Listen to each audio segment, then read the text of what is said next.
Yeah.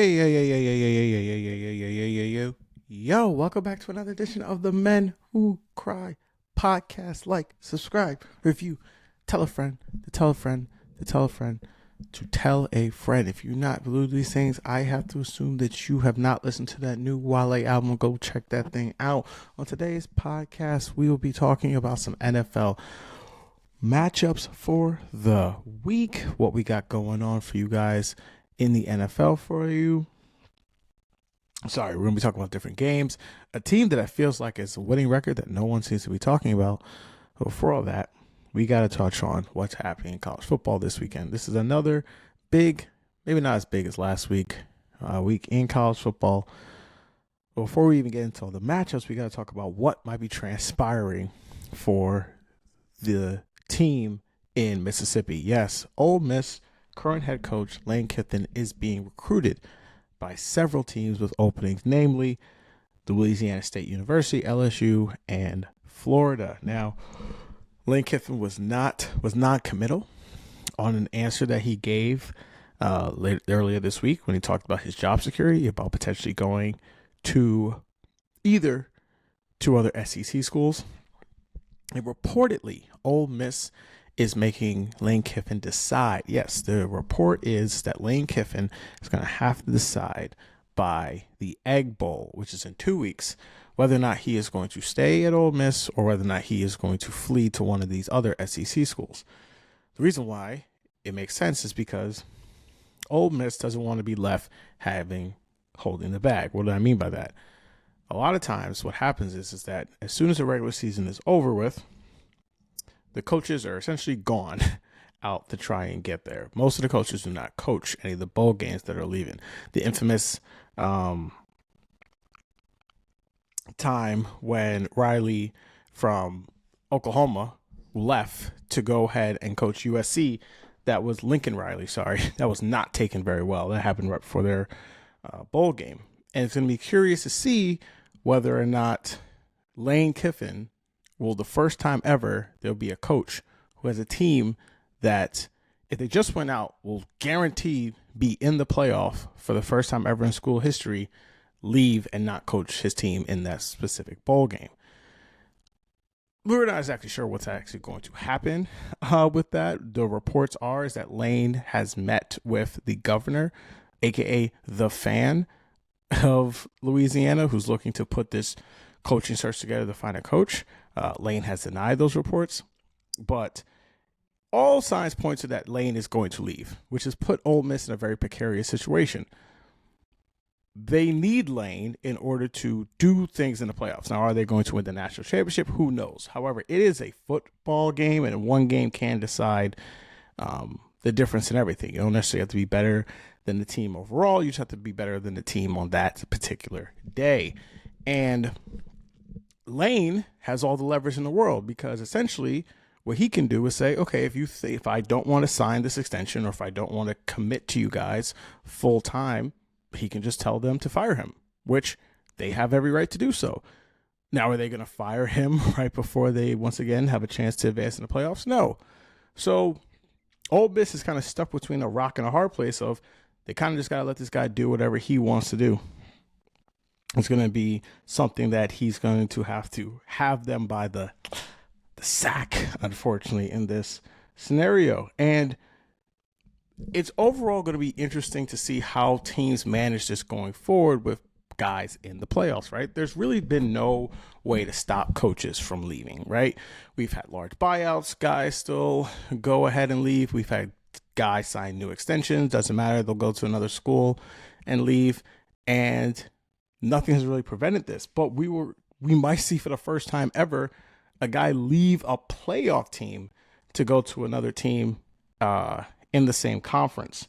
And I personally think that Lane is going to leave. I think he will do these things. I think he will go to LSU.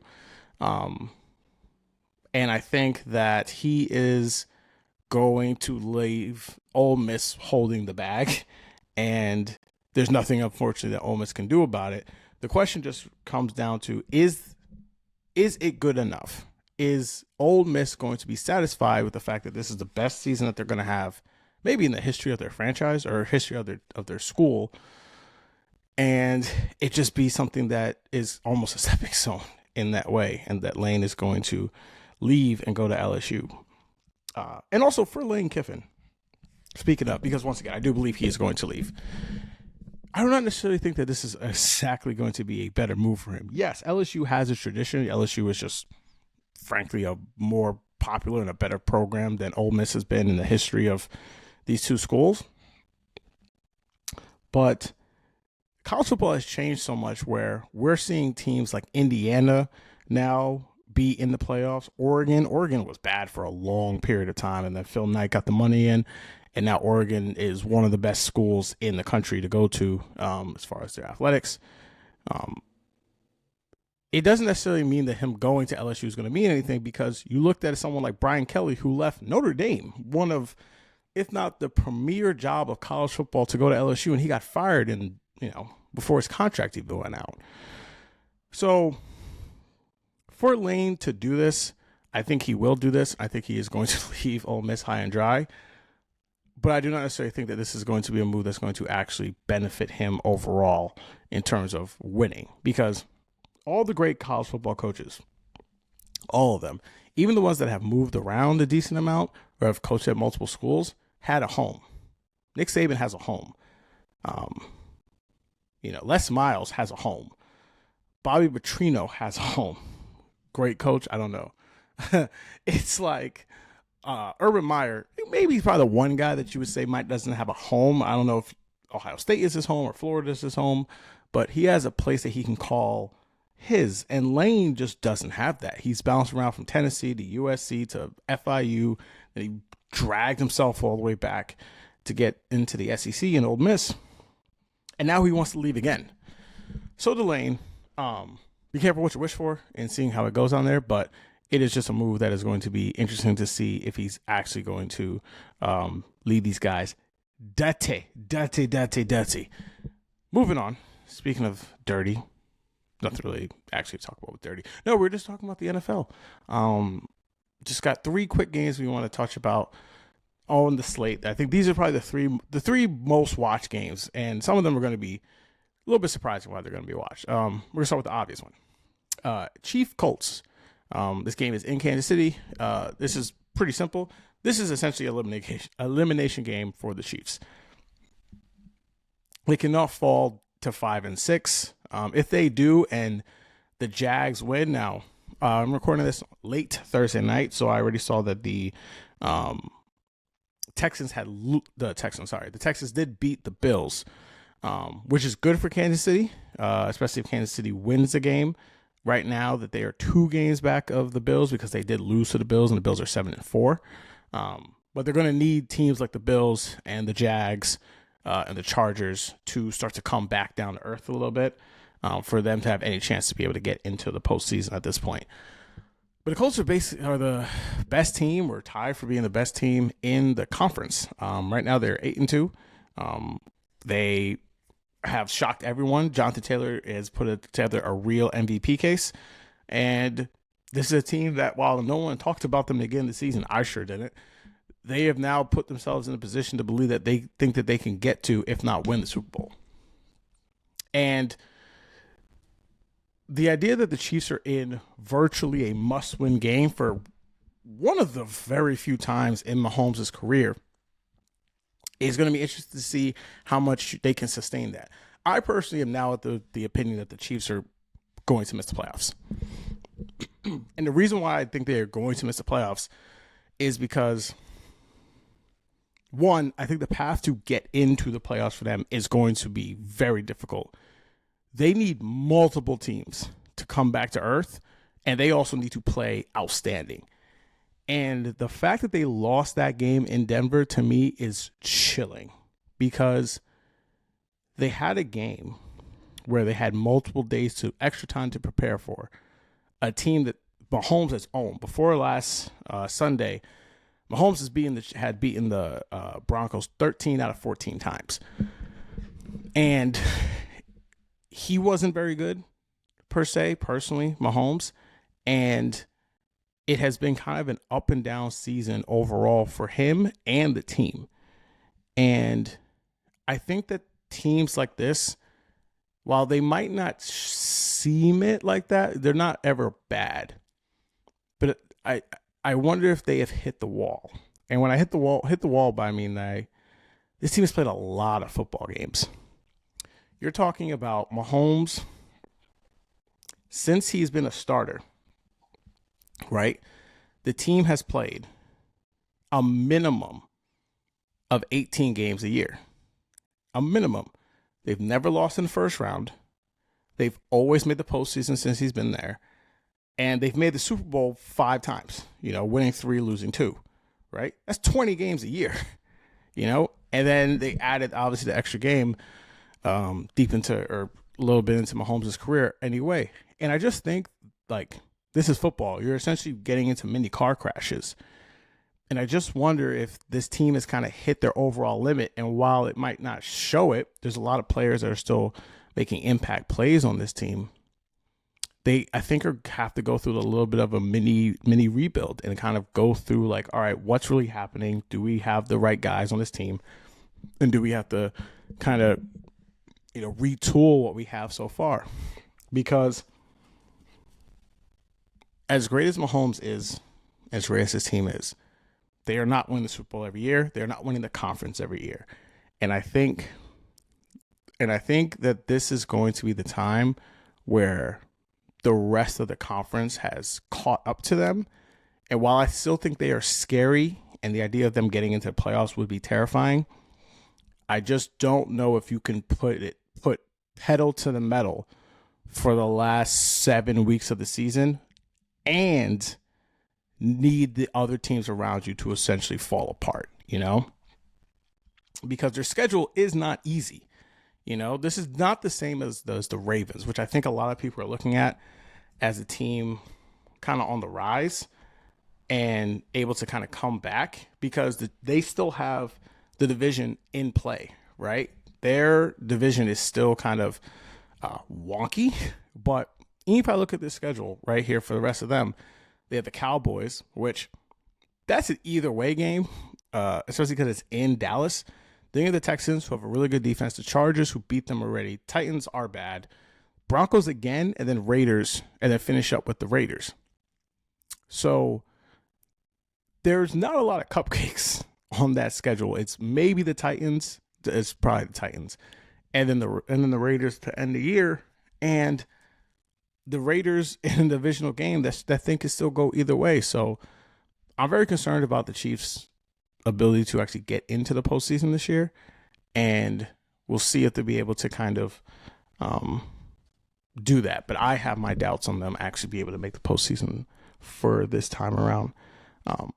Sliding over to a team that I don't think any of us had in the postseason and is in the NFC and will be on national television for, I believe, the first time this year, and that's Panthers versus Niners. The Panthers, I don't think anyone has realized, are 6-5 and are in a playoff contention. Bryce Young is playing a significantly better game. They're able to run the ball, and they're playing the Niners, which also kind of looks at as an elimination game because right now the Niners are 7-4. The Panthers are 6-5 rather. If the Panthers are able to win this game, they'll have the head-to-head over the Niners, who are trying to make the playoffs and are currently, as we speak, the 7th seed in the NFC. I already talked about how Bryce Young's doing so much better. It looks like Mac Jones is going to play again. No word yet if Purdy's going to be able to come back from his turf toe injury. And I feel like the most quietest turnaround that has happened in the history of the league in a while. And it's so incredible because I remember when the team traded up to get Bryce Young and they essentially handed the Chicago Bears over the pick that eventually became Caleb Williams. And to think of that, a franchise, was just in such disarray and was looked at as, it's funny because the Panthers are an organization that have been to the Super Bowl multiple times, far apart, but they've been there multiple times. They've had really good players, guys that Steve Smith, I think, will get into the Hall of Fame at some point. Cam, I don't believe will ever. But Julius Peppers is in the Hall of Fame. They've had like Thomas Davis and Luke Kuechly. Luke Kuechly, I don't think played long enough to make the Hall of Fame, but we'll see. I mean, he definitely had definitely a great impact. If Patrick Willis gets in, I believe Luke Kuechly should get in as well. But no one has talked about this franchise like at all. They're one of those franchises that like, because you're in North Carolina, you never really feel like you have a home team. It's either like, oh, we're from New York. Oh, we're from Philadelphia. Oh, we're from Atlanta. We just came in here to visit. Oh, we're from all these other places. And because their team is so new, it just feels like Panthers fans are kind of just like more dispersed. There just aren't as many of them. And this is a big game for them because I don't think most of the country knows any of their players. And the idea that they went from being so bad to in the like playoffs conversation, I think it's been a massive boom for them and their coach Dave Canales, who I thought has done a really good job, but I think a lot of people thought that he was not going to be very good going forward. Crazy enough. Shout out to David Tepper. Who knew? Oh, David Tepper. Lastly, and the last little bit that we will talk about for this evening is obviously, we got to talk about Raiders versus the Browns. Yes, this is going to be Shedeur Sanders' first start in the NFL. Officially, he is getting all the first team reps. This will be in LA. I'm sorry, it'll be in Vegas. So this will be, for some, a standalone game, 4 o'clock kickoff time, Eastern time. And this is the moment. Not too many guys get a moment like this to, I would say, shape their career. The comparisons to Tebow just scream out. But here's a guy that has the ability to put all the noise out the window. And this right here, this moment, is a reason why I love sports, right? While I also oftentimes talk about and tell people my honest truth, I don't believe that Shedeur Sanders is going to be a great NFL quarterback. I think he is, at best, good. Not anything special, not anything great, just like good, best case. But that's the beauty of all this, is that none of this stuff that I do on these microphones or anyone does, like, when they're wearing makeup and talking on television, really, really matters, because they can't go out there and stop that pass rush. They can't go out there to read the zones. They can't go out there and do anything to affect the way that you play. This is just going to be on you and to see if you're able to ball. And so, while I do not believe in him, and I frankly just do not believe in the Browns overall as an organization, I think that this is something that will be a moment in time for him to see, all right, can you handle this, right? Are you just going to wash out of the league and then this is your one start and, you just kind of passed around the league over and over again? Or do you make your claim to say, no, I got this, whether it's with the Browns or with another team? This is his moment to define who he is, because I feel like in large part for him, he has been a player defined by what people think he can be instead of what he is. And he has the opportunity to prove guy right here wrong, and so many other people right who seem to believe in who he is and his talent. And so I will definitely be tuning in and watching that game. All right.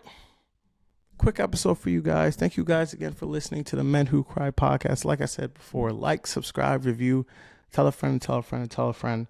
And we're back again with all this good content for you guys next week. All right. Take care. Peace.